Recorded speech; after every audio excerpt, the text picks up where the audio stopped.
الحمد للہ رب العالمین والعاقبۃ للمتقین والصلاۃ والسلام علی رسولہ الکریم۔ محترم حضرات، فکری ارتداد اور تہذیبی ارتداد کے اسباب اور اس کا حل، اس عنوان پر ہم آپ سے لگاتار بات کر رہے ہیں اور آج اس کا سیریل نمبر 8 ہے۔ کل ہم نے جو بات کی تھی آپ سے، یعنی سیریل نمبر 7 پہ جو بات کی تھی کہ یہ جو ہم اسلام کے بارے میں کنفیوز ہوتے ہیں اور بہت سی باتیں ہم اسلام کی سمجھ نہیں پاتے ہیں، تو اس میں ایک بڑا دخل جو ہے یہ ہمارا سلیبس ہے۔ کون سا سلیبس؟ یہ جو اسکول میں پڑھایا جا رہا ہے سلیبس، یہ کالج کا جو سلیبس ہے، تو اس کے سلسلے میں ہم نے تفصیل سے آپ سے بات کی اور پھر یہ بتایا کہ اس کے سلیبس کو آپ چینج تو نہیں کر سکتے، مسئلے کا حل کیا ہے۔ تو مسئلے کے حل میں ہم نے 2-3 باتیں بتائی۔ اس میں سے چوتھی بات یہ ہے مسئلے کا حل کہ جو ہمارے اسکول مسلم مینجمنٹ کے تحت قائم کیے جائیں، وہاں پڑھانے والے لوگ مسلمان بن کے پڑھائیں۔ مسلمان تو ہیں لیکن مسلمان کی حیثیت سے پڑھانا یہ ایک بڑا کام ہوتا ہے۔ مسلمان کی حیثیت سے جب ہم کہتے ہیں کہ مسلمان بن کے پڑھائیں، تو 3 چیزیں اس سے مراد ہوتی ہیں۔ پہلی چیز یہ ہوتی ہے کہ جہاں پر چاہے وہ میتھ پڑھائیں، چاہے وہ انگلش پڑھائیں، چاہے وہ بایو پڑھائیں، چاہے کیمسٹری پڑھائیں، جو کچھ بھی پڑھائیں، جب کبھی موقع ملے تو اللہ کی جانب معاملے کو رجوع کیا جائے۔ مثال کے طور پر ایک 2nd اسٹینڈرڈ کا بچہ، آپ نے ایک سم دیا میتھ لگانے کے لیے، ایک بچہ 5 منٹ میں کر لایا، دوسرا بچہ 20 منٹ کے بعد آیا، ایسے کچھ نہیں لگا پایا۔ وہ جو 5 منٹ میں کر لایا، اس کو ہمارے ٹیچر جو مسلم ہیں ان کے بارے میں وہ بولتے ہیں کہ you are a excellent, very good, بہت اچھے۔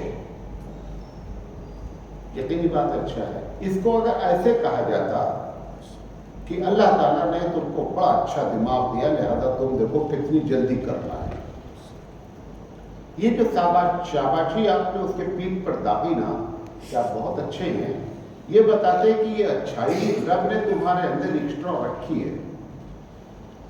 یہ ٹیچر نہیں کہہ پا رہا ہے، لکھ کے بھی دیتا ہے، مہر بھی لگاتا ہے ایکسلنٹ، ویری گڈ، لیکن یہ بولنے کے لیے تیار نہیں ہے۔ یہ ہمارے جو لوگ اگر ہمارے اسکول قائم ہوں تو ہمارے لوگوں کو مسلم بن کے پڑھانے کا یہ مطلب ہے۔ بات میری سمجھے؟ اسی بات کو حبیب مصطفیٰ صلی اللہ علیہ وسلم نے فرمایا کہ راس العلم معرفت اللہ، علم کی اصل یہ ہے کہ آپ کو اللہ کی طرف کیا کر دے، آپ کے ذہن کو ڈائیورٹ کر دے، قرآن کے ذریعے، حدیث کے ذریعے، فزکس کے ذریعے، کیمسٹری کے ذریعے، کسی بھی سبجیکٹ کے ذریعے اگر استاد آپ کے علم کو ڈائیورٹ کر رہا ہے، آپ کے ذہن کو اللہ کی جانب لے کے جا رہا ہے، تب تو آپ کو واقعی میں وہ علم دے رہا ہے۔ ورنہ اگر وہ قرآن بھی سکھا رہا ہے اور آپ اللہ کی جانب نہیں جا پا رہے ہیں تو آپ کو معلومات فراہم کر رہا ہے، علم نہیں دے رہا ہے۔ یہ ایک کام کرنے کا ہے جو میں نے کہا کہ مسلمان بن کے پڑھا ہے۔ بات میرے سمجھے؟ نمبر 2، جو چیز سب سے زیادہ نوجوانوں کو، اسٹوڈنٹس کو، سبھی کو اٹریکٹ کرتی ہے کہ جب پڑھانے والا یہ سمجھا لے جائے کہ اسلام کی باتیں نیچرلی ہیں، فطری ہے، طبعی ہے، جو آپ کا نیچر ہے وہی قانون ہے، جو آپ کا دل چاہتا ہے اسی کو اللہ نے کیا کر رکھا ہے، قانون بنا رکھا ہے۔ مثال کے طور پر یہاں پر ایک شیشے کا گلاس رکھا ہوا ہے، ایک طالب علم آیا اور وہ مائک وغیرہ نکالنے لگا اور ہاتھ لگ گیا اور گلاس کیا ہو گیا، ٹوٹ گیا۔ اب اس کی فطرت اس وقت کیا ہے؟ وہ جان رہا ہے کہ میں نے یہ کام جان بوجھ کر نہیں کیا ہے، لہذا مولانا سراج صاحب کو مجھے ڈانٹنا نہیں چاہیے، کیونکہ میں نے یہ کام جان بوجھ کے نہیں کیا، انجانے میں ہو گیا ہے۔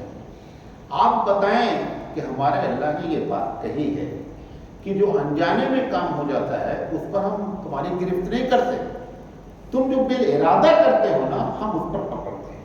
تو جو تمہارا دل چاہتا تھا کہ مجھے، اللہ کے رسول نے کیا فرمایا؟ رفع عن امتی الخطأ والنسیان، میری امت سے اللہ نے بھول چوک کو معاف کر دیا ہے۔ جو آپ کی طبیعت تھی وہی قانون ہے۔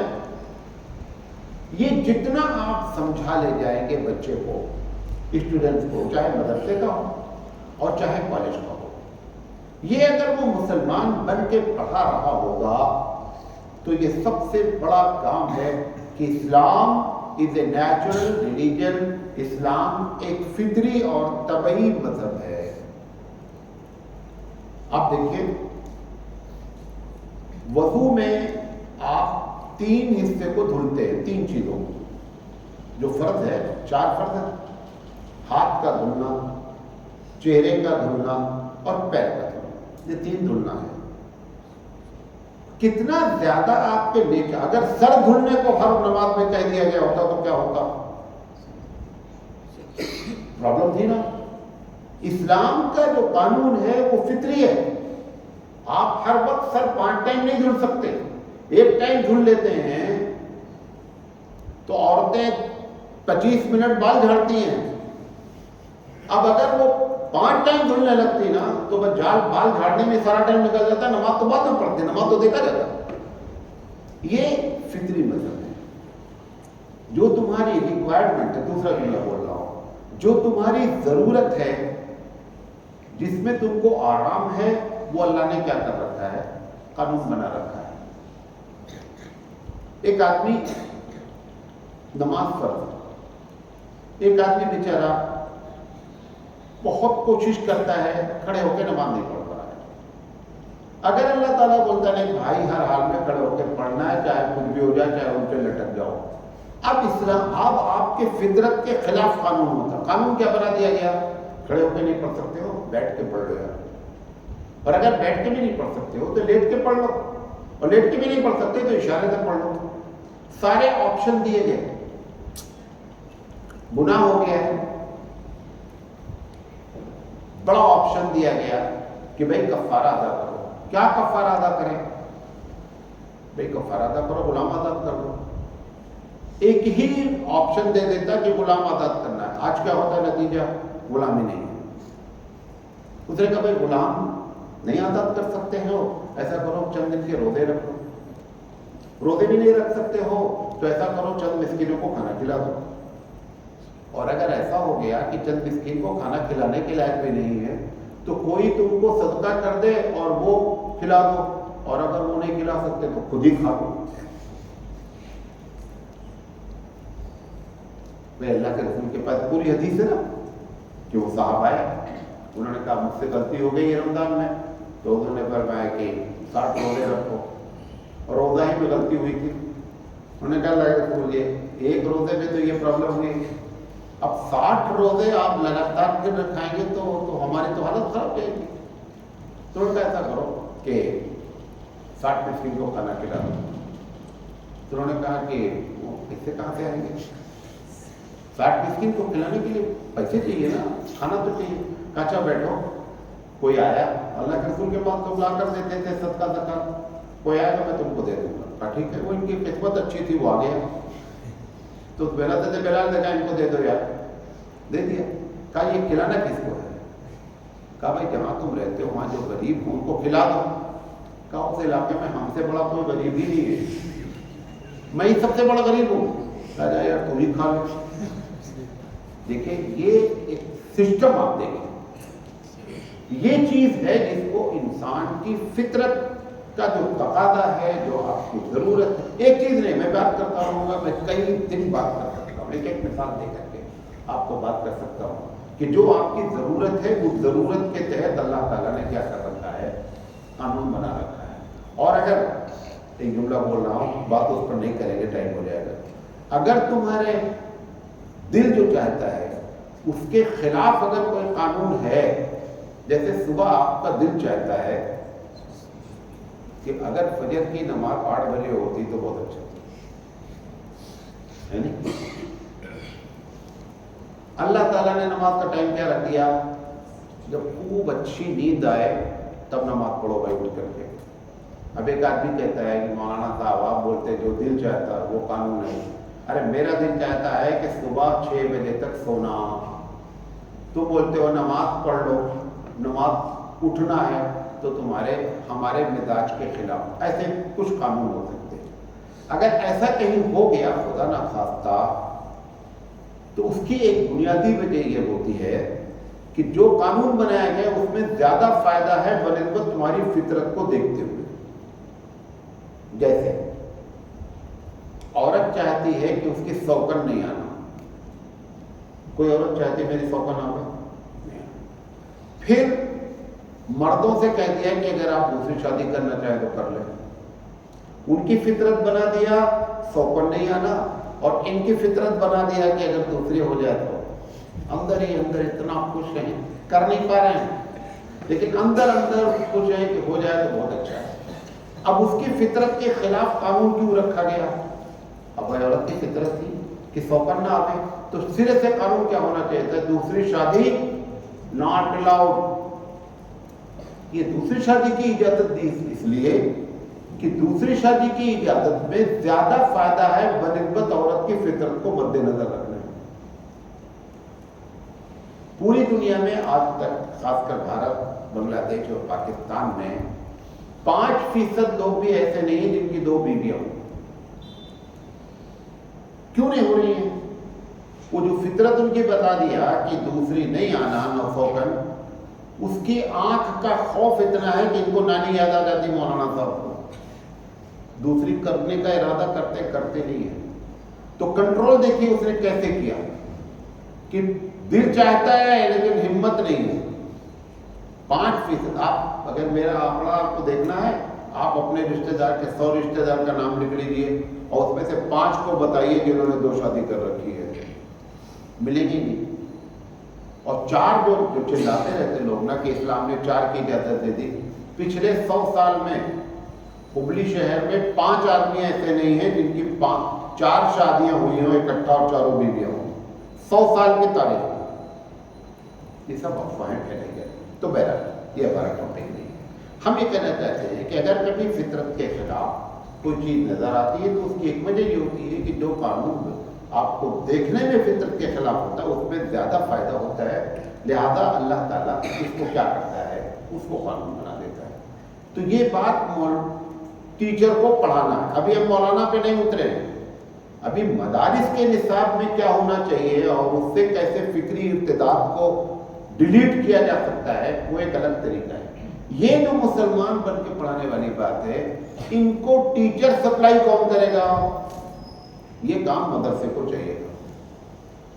مدرسے ایسے ہوتے، ایسے طالب علم پڑھائے جاتے کہ وہ جہاں دین کو خوب اچھی طرح سمجھتے ان کو بھی اچھی طریقے سمجھتے، اور جب ان کو ضرورت ہوتی تو ہم یہاں سے سپلائی کر دیتے۔ ابھی ہمارے یہاں توحید اسکول چل رہا ہے، اتنی شارٹیج ہے، وہ کہہ رہے ہیں مولانا کوئی اچھا عالم لائیے کہ جو ہمارے عصری تعلیم کو سنبھال سکے۔ آدمی نہیں ہے، آدمی نہیں ہے، آدمی بہت ہے۔ اللہ کے رسول نے فرمایا کہ اونٹ 100 ہے، سواری کے لائق ایک بھی نہیں۔ اونٹ کتنے ہیں؟ 100 ہیں، سواری کے لائق ایک بھی نہیں ہے، تو آدمی نہیں ہے، آدمی جیسے چاہیے۔ یہ کام مدرسے والوں کو کرنا چاہیے تھا۔ جب ہم مدرسے بات کریں گے تو ایک بات، تو پہلی چیز بتایا کہ جو پڑھائے اس کو رجوع کس کی طرف کرے؟ اللہ کی طرف، ہر چیز میں، ہر چیز۔ ایک بایولوجی پڑھا رہا ہے ٹیچر بڑی کلاسوں میں، وہ پورے بچے کے سسٹم کو بتاتا ہے کہ بچہ ماں کے پیٹ میں کیسے ڈیولپ ہوتا ہے، کیا ہوتا ہے، ایک ایک چیز پر وہ کہتا جائے کہ یہ میرے رب کا کمال ہے، ورنہ انسان یہ کچھ نہیں کر سکتا تھا۔ یہ وہ نہیں بولتا، وہ کیا بولتا رہتا ہے کہ وہ آٹو سسٹم سے ہو جاتا ہے، ارے آٹو سسٹم کتنا کام کرتا ہے یار, آٹو سسٹم کی ایک لمٹ ہوتی ہے نا. آپ کو اس دن بھی بتایا تھا, آٹو سسٹم سے ایک دم کان کی دوری برابر ہو جاتی ہے, ناک کے دونوں سوراخ ہمیشہ سائز کے لحاظ سے ایک دم برابر ہوتے ہیں. یہ کتنا آٹو سسٹم کام کرے گا, یہ بتانے کی بات تھی بایو والے کو, یہ بتانے کی بات تھی کیمسٹری والوں کو, فزکس والوں کو. یہ باتیں تو پہلی چیز یہ بتائی. دوسری کہ اسلام دین فطرت ہے, اور تیسری چیز بتانی چاہیے تھی کہ اسلام عقل میں آنے والا مذہب ہے. بہت کم چیزیں ہیں, بہت کم. جو چیزیں عقل میں نہیں آتی ان کا نام امر تعبدی ہے. کیا نام ہے ان کا؟ امر تعبدی. کہ آپ کو عبادت کے طور پہ وہ کام کر لینا ہے, عقل میں آوے یا نہ آوے. بقیہ ایک بڑی چیز, بڑے قانون سب کیا ہوتے ہیں عقل میں آتے ہیں. جیسے میں نے ابھی مساقہ کی مثال آپ کو دیا کہ عقل میں آنے والی چیز ہے. اور جو امر تعبدی ہوتا ہے وہ ہر دین میں ہوتا ہے. اور امر تعبدی بھی کیوں رکھا جاتا ہے کہ دیکھا جائے کہ یہ اصول کا پابند ہے یا اس کے اندر اطاعت الہی کا جذبہ ہے. اس لیے امر تعبدی. امر تعبدی مثال کے طور پر آدمی کو گیس پاس ہوتی وضو ہو جاتا ہے. کیا ہوتا ہے؟ وضو کرنے جاتا ہے. جس وجہ سے وضو ٹوٹا اس کو کبھی نہیں دھلتا, بقیہ سب کو دھلتا. حالانکہ ہونا کیا چاہیے تھا, جس نے وضو توڑا پہلے جا کے اس کو دھلو اور اس کے بعد کیا کرو, وضو کرو. جس کی وجہ سے وضو ٹوٹا اس کو چھوا تک نہیں, اور جس نے وضو نہیں توڑا تھا ان کو سب کو دھلا. یہ کیا ہے؟ یہ امر تعبدی ہے. یہ امر تعبدی ہے. امر تعبدی اسی لیے رکھا جاتا ہے کہ دیکھا جائے کہ آپ مزاجن صرف وہ باتیں تسلیم کرتے ہیں جو بدھی میں آتی ہے, یا ان باتوں کو بھی آپ مان لیتے ہیں جو ہمارے اللہ اور رسول نے کہا ہے. اگر اللہ رسول کہنے کے بعد مانتے ہیں تو بدھی میں نے اسی کا نام ہوتا ہے کہ آمنا وصدقنا. ہماری بچی چھوٹی سی تھی, جب ہم پریس کریں دوڑ کے آ جائے, بہت سمجھایا یار بیٹا گرم ہوتا ہے. جب ہم عاجز ہو گئے ہم نے کہا نہیں یہ اس کا مسئلہ نہیں ہے, ایک دن ان کو چھو لینا ہے گرم پریس, اور جس دن یہ چھو لے گی اس کے بعد یہ ٹھنڈی بھی نہیں چھوئے گی. تو آئی پریس گرم تھا, لگا ہوا تھا, آیا پکڑ لی. اب جب پکڑا تو میں تو بیٹھا تھا, تو ہماری اللہ نے کہا کیا ہوا؟ ہم نے کہا انہوں نے پریس پکڑ لی. چھوٹی سی تھی, 2-2.5 سال. اب جب جل گئی نا تو پریس ایسے ٹھنڈا بھی رہے تو ابا تو بولے ابا میں نہیں چھوڑوں گی. اب جو بات مان رہی ہے نا وہ اپنے ایکسپیرینس کی بنیاد پر. اب ابا کی بات ماننے کا ثواب نہیں ملے گا. ابا بول رہے تھے نہیں چھو نہیں چھو, ابا بولے نہیں چھونا, ثواب ملتا. اب تم کو جو نہیں چھونے کی بات ہے وہ تمہارے تجربے کی بنیاد پر ہوئی ہے, اس لیے آپ نہیں چھو رہے. جاؤ ٹھیک ہے, اب کوئی مسئلہ نہیں. تو اللہ تعالیٰ بہت سی باتیں نہیں, تھوڑی باتیں ایسی ضرور رکھتا ہے کہ جس سے ہم کو آزمایا جائے کہ یہ اپنی ٹوٹل بدھی پر ڈیپینڈ ہے یا ہماری بات مانتا ہے. کہتا ہے کسی بھی عمارت کی پوجا نہیں ہوگی, طواف نہیں ہوگا. پھر کہتا ہے کہ بیت اللہ میں طواف کرنا سب سے بڑی عبادت ہے. اب بندے کی کھوپڑی پھوٹ جاتی ہے. کہیں کا بھی چکر کاٹنے کو شرک اکبر کہا گیا ہے, اور اس کو کیا بتایا جا رہا ہے یہ توحید اکبر ہے. اب بندہ کا ماتھا جب گھومتا ہے نا اس وقت بندے کو یہ کہنا میرا اللہ بولا ہے مجھے کرنا ہے, تب تو یہ اللہ کی بات مانتا. اور اگر بدھی لڑایا تو پھر بدھی لڑایا تو شیطان کا پارٹنر بن جاتا ہے. لہٰذا کچھ چیزیں اللہ نے ایسی رکھی ہوتی ہیں کہ جو انسانی عقلوں میں نہ آویں اور ان کو کیا کر دیا جائے, ان کو قانون بنا دیا جائے. تو یہ 3 چیز اگر پڑھائیں تو تب جا کر کے وہ جو ہمارے پاس عصری تعلیم میں فکری ارتداد پیدا ہو رہا ہے وہ اپنے آپ چھٹے گا. یہ ایسے نہیں پڑھانے کی وجہ سے ہمارے بچوں میں یہ بات پیدا ہو رہی ہے. زندگی نہیں تو آگے بات کریں گے. باخدا بنا الحمدللہ.